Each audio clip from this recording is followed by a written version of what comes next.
Good evening, folks. Welcome back to Celtic Fans TV. It's full-time reaction to Celtic 2, Kilmarnock now. I've got Callum and Martin with me.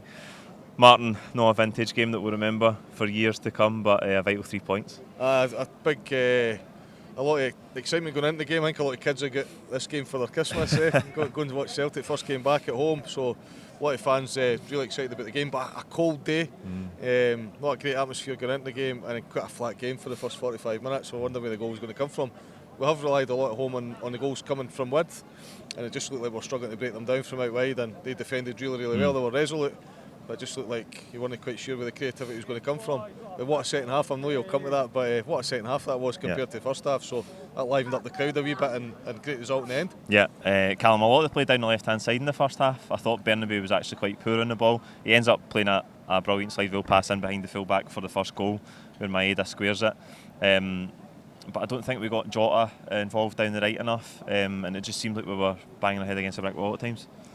I think at times that we were almost forcing it too much, almost just trying to, as if we just get out of Ibrox there and we've just came straight back to Celtic Park and play a game. It was almost like, look, take your time, you don't need to force it. I thought Bernabeu struggled a lot, I really do, and Celtic paid $3.5 million. It's a lot of money, and I just wanted them to take a bigger breath, going, right, calm down, play the ball when I think it's right. He almost just overplayed at times, but then I don't know if it's Bernabeu that sets up Daizen Maeda down the left-hand side, so give it credit to him that he does. He recovers well. He gives the ball.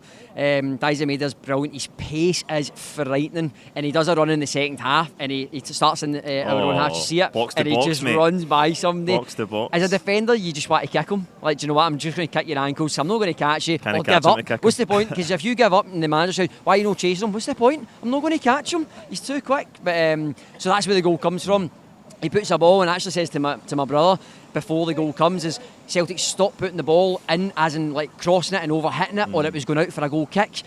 Get it across the goal, a deflection.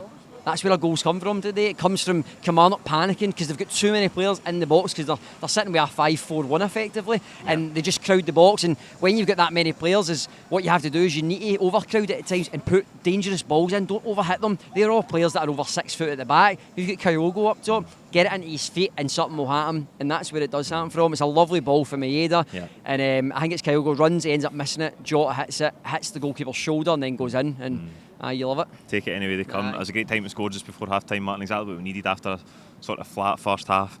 But as you say, second half were much better. Again, good goal. Second goal's a good goal in transition. Hatate out wide squares it for Kyogo. I think it's deflected an own goal in the end, but after that, I mean, how many times we hit the post in the second half? 4 or 5? It's almost like once that second goal went in, it was just a completely different game. Kilmarnock were a bit flat. The second goal was so simple, really. We triangle pass and fed it into the box, which is where a lot of goals have come from recently. But that second goal goes in, it's just one-way traffic, and how we never got third, fourth, fifth goal.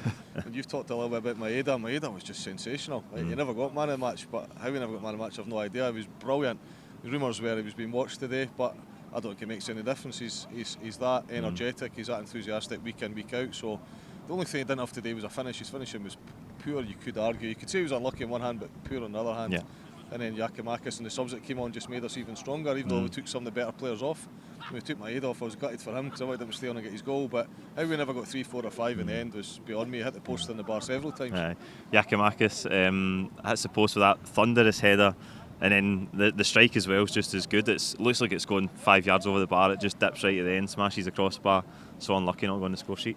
Over the last couple of weeks, everybody's had their say on him, whether he wants to go, whether he wants to stay. That's how you prove it. And I know he doesn't score today, but he comes on and he actually impacts the game in a positive way. He gets Celtic up the pitch. Better energy about him. He fights with Ash Taylor. He holds the ball up very well. It's maybe something that Kyogo just doesn't have to his game because of his physicality. But he's so unlucky not to get a goal. I don't know if it does hit the post or the bar, or if the keeper saves it. I'll need to watch it back, but it's a great header, to be fair, and he's so unlucky not to get it. And then the shot, as you say, it just drops. It almost looks like you're going, he's had it for 25. What's the point in that? And it just drops so quick, and you think, go on, big man, get it. But Martin says it was a comfortable game, even though 2-0 might not look that. It was comfortable. We never really got out of second gear until maybe the last 10 minutes of the game, when Kilmarnock really just looked really sore on their feet. They didn't want to chase it, almost reserving their energy for next Saturday, and that's when we just started to then overplay and just really hurt them. Aye. Martin, I was looking at some stats before it came out. Today's the 38th league game that Carter Vickers and Starfelt have started together. No defeats in any of those games. That's equivalent to a full season. Not too much defending to do for them today, but that's a credit to them, that record, isn't it? It is, and Starfelt's, the fans have really taken to him recently to start with. There was a lot of criticism came his way, but Carter Vickers, what a player, What a player. You remember players like Wanyama and Van Dijk and players like that, you knew early on how good they were, but honestly, he's up there, he's that good.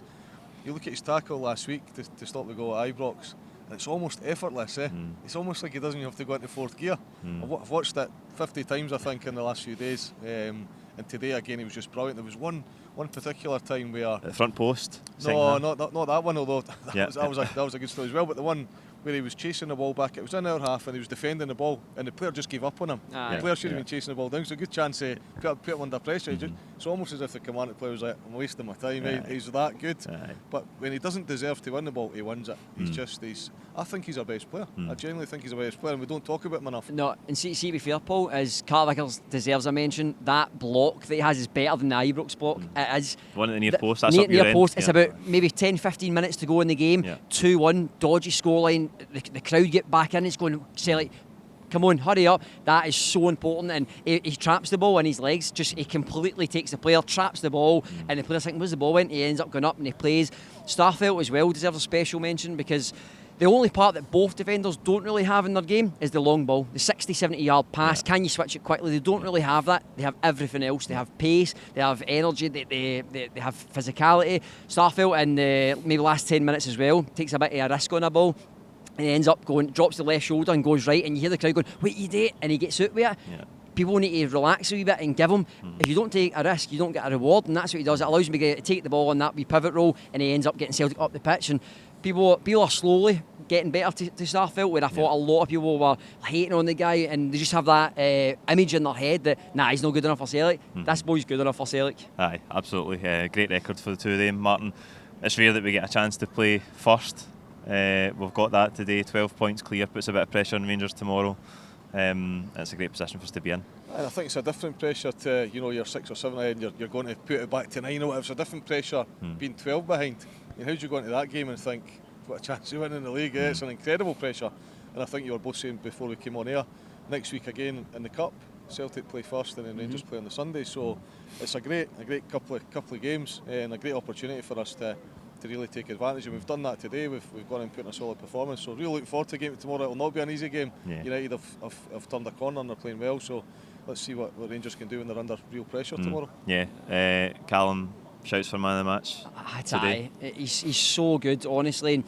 I'm not going to say he's too good. Well, he is too good for this level, if I'm honest. Scottish level's not a great level for him. He should be playing at a higher level, but I don't care. As long as I can pay my money and turn up and see the guy, he is a magician, and he almost takes away from how good Callum McGregor is, because see some of the way that he drops his shoulder as if he's not there. So I don't know who it was. Kilmarnock midfielder, might have been Power maybe, goes to really crunch him, and he just drops and he completely turns around. It's a full pivot, turns him, and the player's on the floor and he's raging. He's so angry. He goes back and he shoves Hatate later down. He's going, why? It's just because my ability is just miles ahead. He is really such a special player. You talk about Carter Vickers being top level, a guy that's played 3 years of football, that's it. He is going to the top level, so Hatate for me. Martin, a lot of good performances today. I thought Moy was good back into the starting lineup. Callum's described Hatate's performance there. Maeda as well, you touched on earlier. Who's man of the match for you? Got a chance to speak to Hatate's family last week at the Rangers game. Oh, brilliant.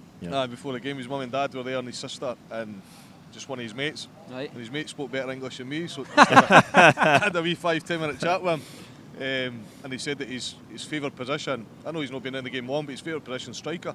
Is it? Aye. He's a striker. At least he was in the early part of his career. Wow. But he said the same as we're seeing week in, week out. He's versatile. You can play him anywhere. Play him in goals. He's. And one thing I notice about him is when he does his warm downs, he's a player that invests the most time in the warm down. Comes out with flip flops on. He's out there for half an hour. Other players are in the bath or in the car way up the road, and he's out there, true professional. 100% committed to his career. So. Looking forward to see what more's to come from Hatate. But today for me it'd be Maeda. I thought his energy was absolutely spectacular and involved in a lot of the offensive play. So Maeda for me. Yeah, I'll go Maeda as well. He's in great form just now. There you go. That's it for Full Time Reaction. Like this video, comment your own thoughts on the game below.